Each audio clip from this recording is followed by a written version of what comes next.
Let's talk about the three things you need to be aware of when you are on the path of becoming the promise you are intended to be. Yes, this is me, Jesse. Got another solo cast coming for you. And the top three things that I'm going to talk about here the next few minutes is the progression of what that felt like for me. And the reason I want to talk about that is so that like you're aware of it, you know what to expect, or if you're in it now and it feels funky and weird and uncomfortable, that's okay. That's not you. We all go through that. The other one is awakenings. The awakenings that are going to happen, and again, how they feel, and even how you could help somebody if you've already been past that. And then the last one is I'm going to call it data pools, like as in pools of data, the spaces where we can get immense knowledge and value to share and contribute into other people's lives. So let's start with the progression.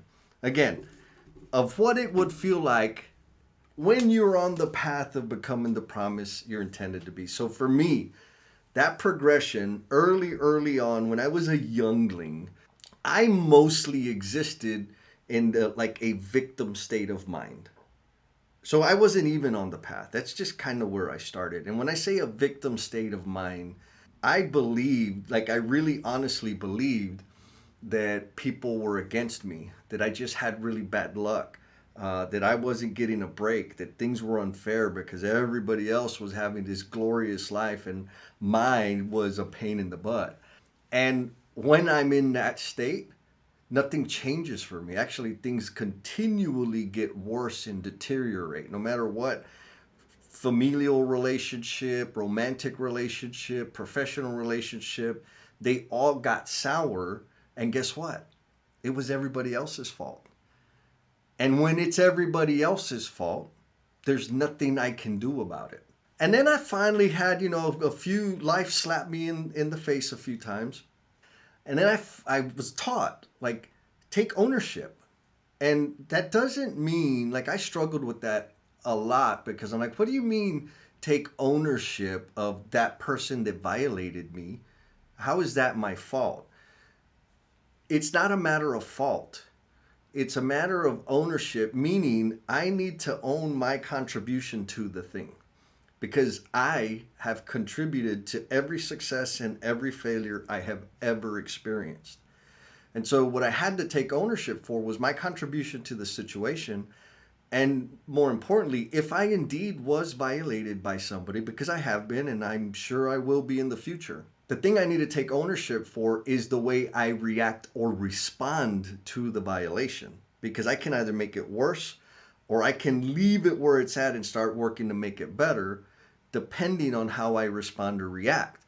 And so that's what I need to take ownership of. And so once I got started getting a little more wind under my wings and taking ownership for the stuff, that victim stuff was gone. And I started seeing some daylight, right? I started seeing some opportunity where I could like help people or I could do good things, right? Like not do bad things anymore. Now I could do good things. And what was interesting at that point is when I was doing these things, they came from an energy or a state of mind of debt because I did a lot of shameful, selfish, wicked, devious things. Like, if you know, you know. I've done a bunch of those things. And a lot of the things I never got caught for, people don't know about, or only a few people know, and they're a secret, right? And so I had this guilt that was my source of fuel, which at the time it's what I needed, right? Like that's just where I was. And so the thing was though is because I was operating from a this kind of negative energy, doing things as if I was paying off a debt, the impact was not as rich as it could have been. It wasn't as penetrating as it could have been. And I think it's because I was coming from this space of like, man, I've had so many opportunities. I got lucky. I didn't get locked up. I didn't get shot. Whatever those things were, I owe. And I think that energy it had some limiting things. But here's the thing: like if you're there, it's okay because you can progress, and that's the whole point. And so once I got out of this guilt, like the once the source of energy was no longer guilt, it kind of became this mission of redemption, right? Because now I started embracing my gifts and talents and like owning them and saying, yes, I can do this. I can affect people in a positive manner. I can serve others because of this special skill set or special ability I have. And when I say special, I don't mean like shooting webs out my wrists. I'm talking about like for me, my ability is to communicate and to listen and to ask courageous questions. That's what I mean by special. We all have some special skill and talent. And so I started sharing it, and it wasn't so much coming from guilt anymore, but it was coming out now from a perspective of like I need to redeem myself, which meant I viewed myself as less than. And I had to do something, I had to make up for things to be accepted, which is kind of close to like being fueled off of guilt, but it's a little level higher. That's how it felt for me. So operating from a perspective of redemption was good, right? Like, and if you rode dirty like I rode, there's some payback, right? There's a bill that I need to pay for a lot of the things that I did and the opportunities that I was still gifted. I thought that was like the cap. It was amazing. New opportunities started presenting themselves. I started growing professionally and personally. And so I'm like, okay, this is good. I could stay here forever. And then not too long ago, there was another shift. And I hope there's more levels because right now I'm in this fourth level. But the next shift was going from a mindset or perspective of redemption to a mindset or perspective of contribution.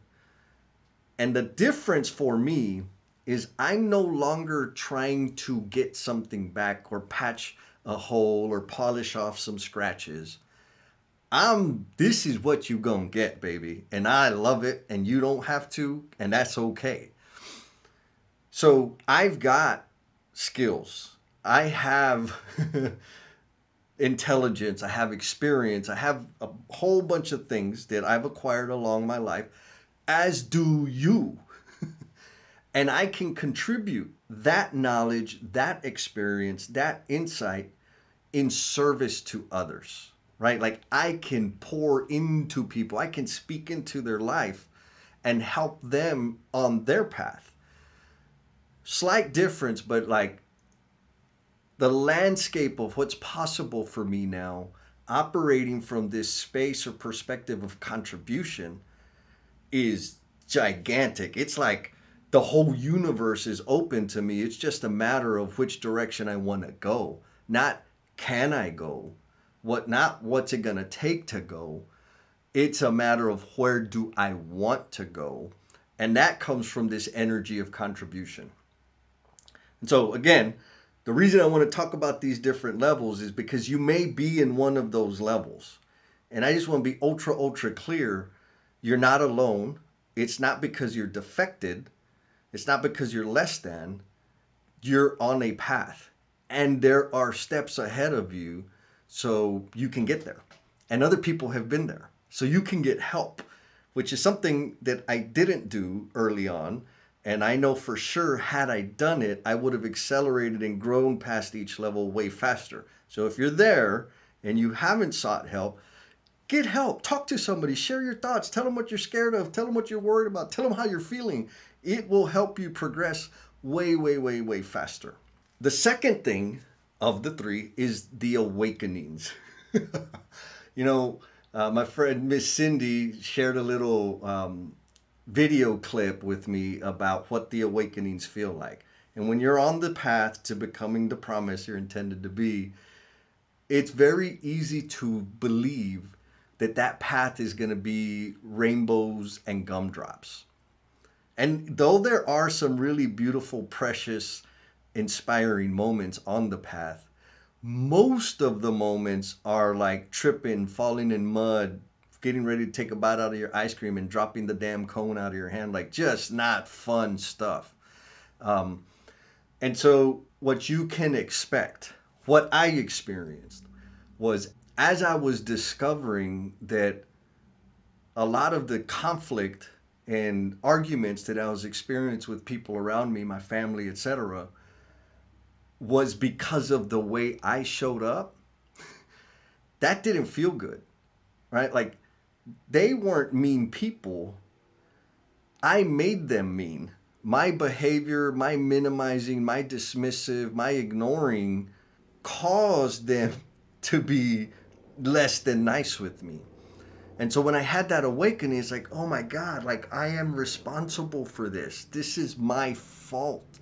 I have been blaming them the whole time. I have been angry with them, holding resentment against them, and I was the cause of the damn problem. That is not a rainbow and gumdrop awakening.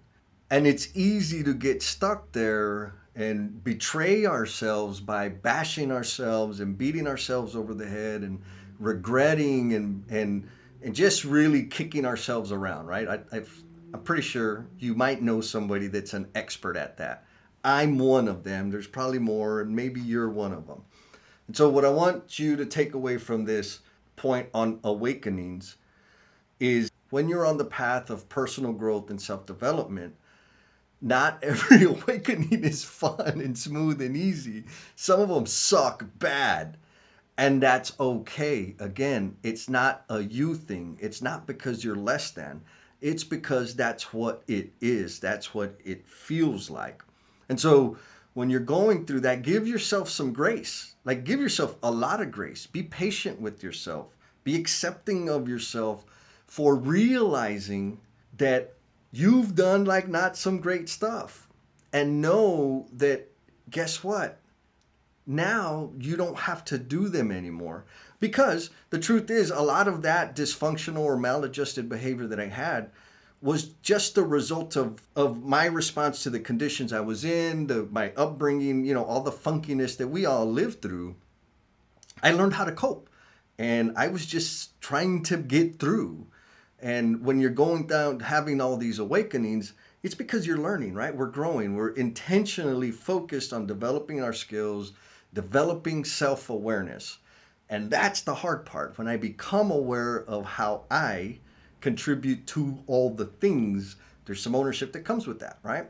It doesn't always feel good. So if it hurts and makes you feel a little sad and angry with yourself, and you feel like, damn, now I know I disappointed them, I'm the reason that that person is terrified, because anytime they brought something to me, I'd bite their damn head off. It doesn't feel good. I give you a little bit of space. You get 5 or 10 minutes to feel bad about yourself, and then get over it. And here's why, which takes us to the third point, the data pools. Like, you can dwell, or rather, when I was going through my awakenings, I would dwell in all of the disappointment that I gave to people.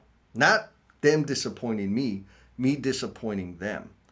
I dwelled in all the hope that I saw fall out of their eyes when I did some of the really crummy things that I did.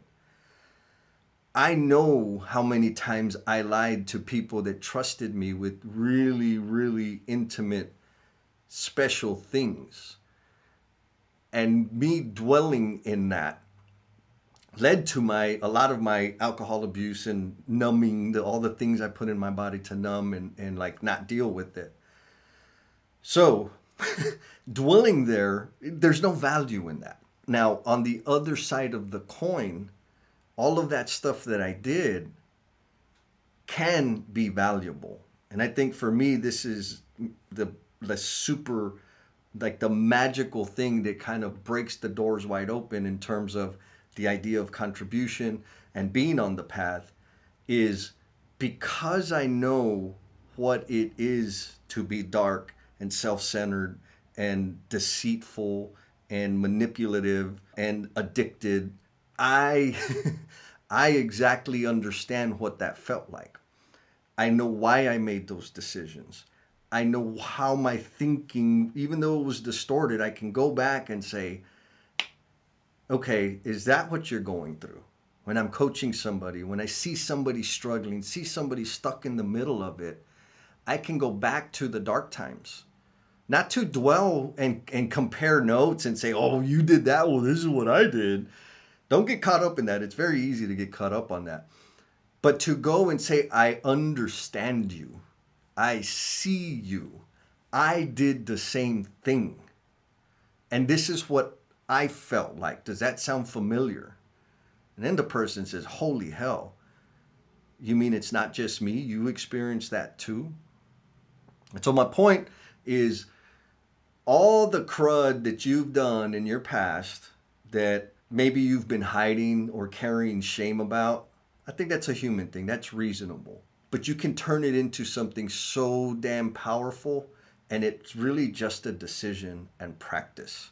If you just decide to look at all of those things, all of the shortcomings, as lessons or a data pool, a well of knowledge to draw experience from and share in service to somebody else, it will free you from the guilt. It will free you from the night terrors. It freed me. I mean, I keep saying it'll do it for you. I don't know if it will, but it did it for me. Like 100%, no doubt.